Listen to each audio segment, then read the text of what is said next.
In this problem, we are given four equations, and our goal is to use dimensional analysis to see if the units match and the equation is correct. We have the equation x equals v naught times time plus the acceleration times time cubed. We will substitute in the units for each variable. The units for distance x is meters. The units for velocity v naught are meters per second. For time t is seconds, and for acceleration a, the units are meters per second squared.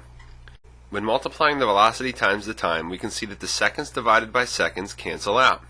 And when multiplying acceleration times time cubed, the seconds squared in the denominator cancels out 2 of the seconds for the times cubed, leaving us with seconds in the numerator. We have meters not equaling meters plus meters times seconds, so our units do not match up. Next we will look at our second equation.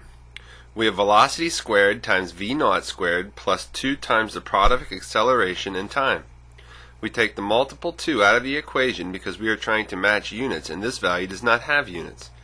We will substitute in the units for each of the variables into the equation. Meters per second squared times second eliminates one of the seconds from the denominator, leaving us with the values not having the same units. We do not have a correct equation. We will look at our third equation in part C.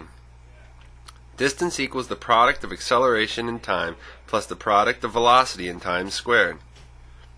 We will substitute in the units for our variables. Next we cancel out the seconds in both parts, leaving us with an unbalanced units in our equation. This equation is also incorrect.